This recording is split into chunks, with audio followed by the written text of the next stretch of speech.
The past weeks and months have made one thing very clear. Artificial intelligence is changing the lives of all of us. ChatGPT has already become an indispensable part of many people's daily lives, and yet, fundamentally, we're only just at the beginning of what could be possible with AI in the short or even in the long term. But what exactly is artificial intelligence? If you ask people who are familiar with the topic, you'll quickly get to know lots of terms that mean actually nothing to you, and you get the feeling that the more you ask, the less you understand, and above all, the more you realize how little you know. However, it's not that difficult to get a rough idea of the key basic terms and to grasp some of the fundamentals. They just need to be explained clearly. And that's exactly what I'm going to do in today's video. And different from our other videos, we are trying to make this video in a way that it doesn't just address software developers, but that it addresses everyone. So this means that this video should be as comprehensible as possible to understand. Simply because we believe that artificial intelligence is such an important topic for our future that regardless of what someone does for a living, it's a good idea to familiarize yourself with a few terms and to be able to assess and evaluate a few things. So if you know someone who you think should learn a bit more about artificial intelligence, please share this video. And having said that, let's get straight to it. Hello and welcome to our new Developers Dictionary. Let's start with the term artificial intelligence itself, and the question arises, what exactly is this? Artificial intelligence, which is abbreviated as AI, describes the ability of machines to simulate intelligence in a way that looks human. Whatever this machine is, may it be a computer, a phone, a robot, or anything else, that's completely secondary. The important point is it's about imitating intelligence, and that's a crucial point. It's not about creating a machine that is really actually intelligent in the sense of intelligent life. It's only about creating a machine that appears to be intelligent to the outside. This, of course, brings up the intriguing question, what is intelligence anyway, and can the difference between real and simulated intelligence be reliably determined? Or would we evaluate a machine that emulates this intelligence well enough? Would we evaluate it as equal to ourselves in terms of intelligence? Actually, there is a very famous test for this, namely the Turing Test, named after the well-known British mathematician Alan Turing. The Turing Test involves a human test subject communicating with two other parties, a human and a machine. And if the test subject fails to determine which of the two parties is the human and which is the machine, then the Turing test is considered passed. And it's important to note here as well, suppose a machine passes this test, it does not mean that this machine is actually intelligent. It may simply be that it adequately imitates intelligence. So this point will always come up in the end. Now, to be able to pass the Turing test, an artificial intelligence would need to be very broadly capable. So to refer to a popular internet meme, it's not enough to just reliably recognize cat photos. Instead, it would also need to understand natural language, be able to draw logical conclusions, understand analogies and irony, and all the many other things and aspects that ultimately characterize our human intelligence, including ethical and moral considerations and emotional thought processes. And as you can see, that's quite a lot to ask for, and therefore when referring to such artificial intelligence, we speak of strong artificial intelligence, or an AGI, a so-called artificial general intelligence. And to make it very clear, such a system does not exist so far. To date, we've dealt exclusively with weak AIs, which are designed for specific applications. And by saying this, I do not mean to diminish the accomplishments of Alexa, Siri, ChatGPT Co. They simply do not fit the definition of a fully fledged strong AI, and it would ultimately require one to pass the Turing test. So we can say that to this day, the Turing test has not been done. However, it sounds pretty impressive, developing a machine that imitates human-like intelligence. But how on earth do you do that? Because at the end of the day, regardless of which computer you have at your disposal, every computer is essentially just a better calculator. Yes, certainly much faster than a common calculator, and it therefore offers more possibilities, but under the hood they are all just computing devices. And if you think about a typical calculator, which you might occasionally use, the difference between this device and a strong artificial intelligence in the way as I just described it is incredibly huge. So you can tell that we are very far from that. However, it somehow works teaching these things, that is computers, to learn to a certain extent so that they can recognize language example given, see Siri or Alexa. And the question arises, how does learning work in these cases? The truth is, a relatively simple approach has been chosen for that. A machine that can only calculate is usually programmed. That means a human dictates the computational steps the machine has to execute and in which order it has to do this. And if this sequence fits the problem to be solved, then the machine can help. But this, of course, has little to do with its own intelligence, as essentially the complete performance lies with the human, because the human has to specify what the machine should do. And this is where so-called machine learning, abbreviated as ML, comes into play. Machine learning means that as a human you no longer program the machine to solve a specific problem, but you program the machine to find the solution path itself. Now this sounds much more complex and difficult than it actually is. To give a simple example, imagine we're playing a game, and I admit it's not a very exciting one, but it will serve our purpose. And the idea is I say a number and you reply with double that number. So if I say 17, for example, you say 34. If I say 12, you say 24, and so on. And that's it. As I said, it's a pretty dumb game. However, the point is I have effectively just programmed you by stating whenever I say a number, you double it. So you now have the calculation rule x times 2 in your head. And that would be classic programming. We approach it differently with machine learning. There I do not tell you what to calculate or how to calculate, but only that I will give you a number and you should please respond with a number that you calculate through multiplication. Now if I say 17 again, of course you don't know what to do. That is which number to multiply with, so you might multiply by, let's say 10, and therefore say 170. And that is of course wrong, but you don't know that because you don't know what the correct factor would be. So I say, no, 170 was too high. Then you know, okay, the factor must be less than 10. Now I say 12, and you choose a factor less than 10, let's say 5. So you now calculate 12 times 5 and get 60, and I tell you again that it's too high. In our third iteration, I say 8, and you go with multiply by 1 because the factor has to be less than 5. So you also say 8. Then I tell you that it's too low, and so you gradually narrow down what the factor must be and eventually come up with 2. And without me effectively programming you, quotation marks, you have learned that the factor for our game is 2.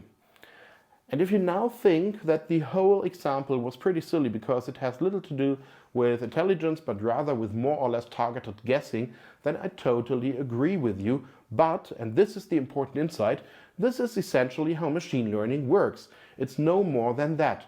Of course, the tasks are more complex than just multiplication and there are more than 2 values involved, but in principle learning in the AI context means guessing results, getting feedback from humans on whether the results are good or bad, and then trying to adjust the calculations in a way that the results hopefully get better in the future. And just repeating this over and over and over and over again in many iterations, and eventually, at least that's the hope, you arrive at a result that is good enough to say, yes, okay, that's fine. And with that, the training of an AI would then be completed. Indeed, for this approach, it's absolutely essential that a human being has previously calculated the examples used for training, that is, knows the correct answers and can thus provide the machine with feedback during learning. And because the human is needed here as kind of, let's call it a supervisor, this is also referred to as supervised learning. And from a certain perspective, the opposite, or unsupervised learning, where no human involvement is required, would of course be much more exciting, and indeed that does exist too. However, with unsupervised learning you will never be able to solve problems such as recognize a cat photo, because the computer does not know what a cat is, or what a photo is, or what a cat photo is. This won't work without human interaction and human feedback any more than if you give a toddler who has never seen a cat a pile of pictures and say, find all the photos of a cat. Something will probably come out of it, but probably not what you asked for. So classifying things into categories only works if you have an idea of the categories, and these have to be explained to you if in doubt. So what can you do with unsupervised learning? Unsupervised learning is useful when it's not so much about the specific categories to be formed, but simply about finding any kind of categories. And perhaps that's then interesting, perhaps not. In the end, a human has to decide that again. It would be as if I put a pile of photos in front of you and say, group them into 3 piles, but I don't tell you according to what criteria the images should be grouped.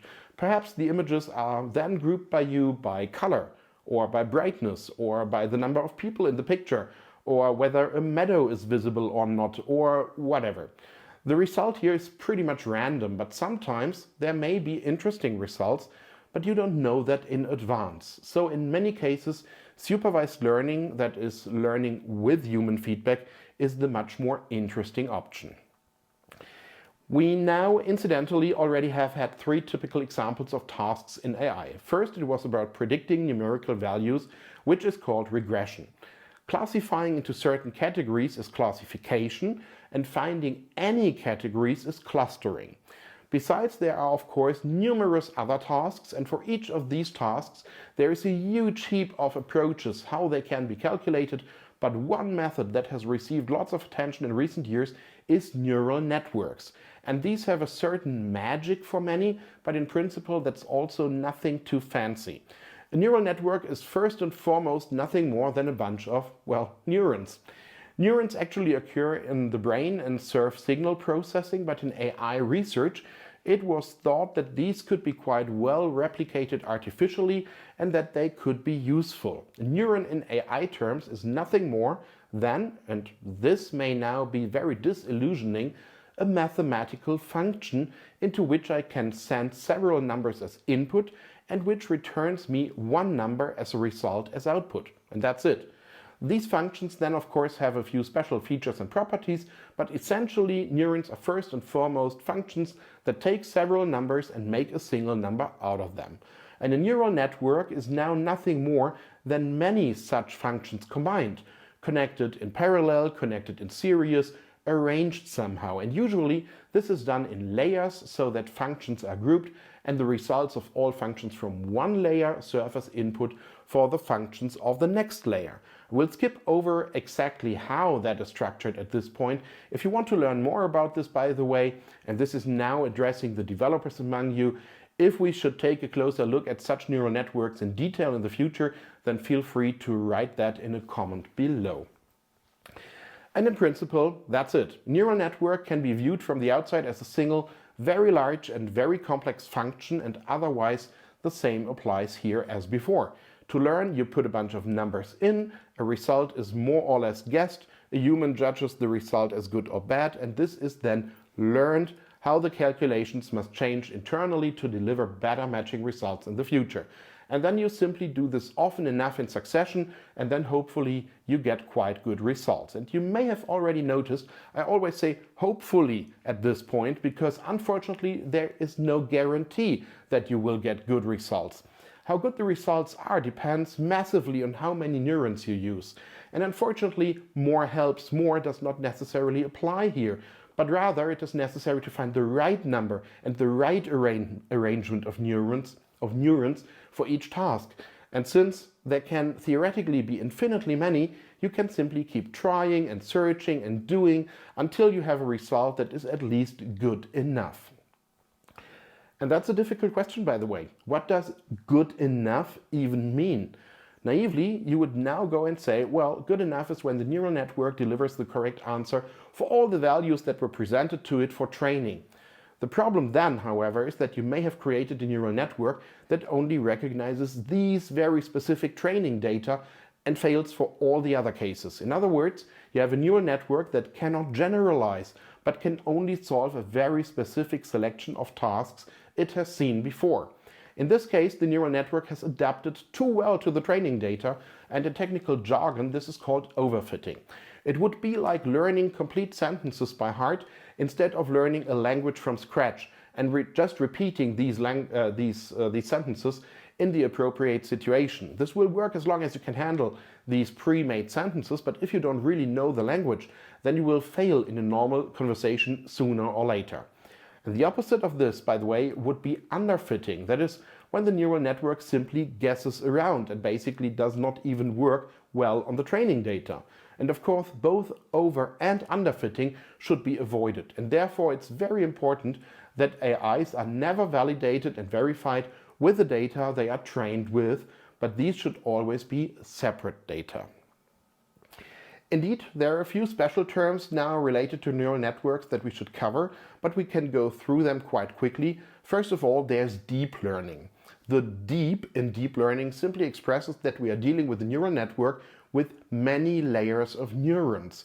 What exactly constitutes many in this context can be subject to debate. But ultimately, the point is that deep learning is just classic machine learning with particularly complex neural networks. Then there are neural networks that incorporate the results they produce back into their inputs, typically to build some kind of feedback loop, some kind of memory. The neural network then knows that it has already produced certain results in the past, and this is, for example, the approach of recurrent neural networks, so the so-called RNNs. However, this is already quite specific. And a very exciting and these days now quite widespread idea or approach is to combine two neural networks. This is done, for example, to generate images like DALL-E or Stable Diffusion do. The idea here is that the first neural network tries to generate an image of, example given, a penguin, and the second neural network evaluates and assesses whether the generated image is actually a good image of a penguin. And the evaluation of the second neural network is incorporated as feedback into the first neural network. So we have some kind of supervised learning here as well. We have some kind of loop between those two neural networks, but the feedback does not come from a human, but from a neural network. This is, on the one hand, a very interesting approach, but of course, on the other hand, the second evaluating neural network must also have somehow learned to recognize, in this case, penguin images before.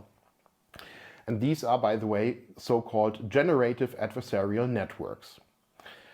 Yeah, and with that, we come to the current hype topic of AI, that is the large language models, or short LLMs, like GPT. There are numerous other LLMs besides GPT, but GPT receives a lot of hype, not least because of ChatGPT and also because the results are simply way better than those of the competition. But what is an LLM, a large language model? Basically, it's also just a neural network. However, in an even more complex shape that has been optimized to predict the next word based on a given sequence of words. That means when ChatGPT writes texts, nothing else happens in the background than a neural network predicting what will probably come next for each individual word. And the special achievement here is to consider the semantics of the entire text, that depending on the situation or context, the same word can make different amounts of sense. Above all, however, this means that ChatGPT has absolutely no clue of what it is saying. And even ChatGPT is just a mathematical calculation based on a lot of statistics, and which in this case does not work with numbers, but so to speak with words. But even that, impressive as the results may be, has still nothing even remotely to do with real intelligence. And that brings us back to the topics of the beginning of this video, strong AI and the Turing test, because even today, ChatGPT would not pass the Turing test. A few weeks ago, we tried it out where we let a video be written mostly by ChatGPT and where many of you mentioned that the text had very little information content in comparison, that it was very repetitive and contained lots of superficial details, and that it simply did not sound like me. If you missed the video, you can find the link to it here in the info card, but beware that unfortunately it is only available in German. And therefore I believe we are still far away from strong AI. And of course that also means we are far from the infamous singularity, the point at which artificial intelligence surpasses our human intelligence, becomes a so-called superintelligence and takes over world domination. That is not going to happen. Nevertheless, AI is of course not harmless, because today's technologies are already perfectly sufficient to start a largely automated war that cannot be controlled or even ended by humans anymore. But this will not happen because robots have come to the insight or the conclusion that the Earth would be better off without humans, but rather because humans have programmed them that way, or because humans have trained machines to learn destruction and annihilation. And that is the point in the whole question of AI regulation and AI ethics and so on. How far should the boundaries of what is technically feasible be pushed, and how do you ensure that no one goes that one step that is too far? And these are the really interesting questions in my opinion. What do you think about this? Feel free to write your thoughts on all of this below in the comments, and please also feel free to write how well you were able to follow the video if you are not a software developer. And if you are a developer, would you like to see more videos from us on the topic of AI? And finally, no matter what your answers are, I hope you enjoyed today's video. Feel free to share it with your colleagues, and then last but not least, I wish you a good start into the new week. Take good care of yourself. As always, stay healthy, and then see you next time. Take care and bye.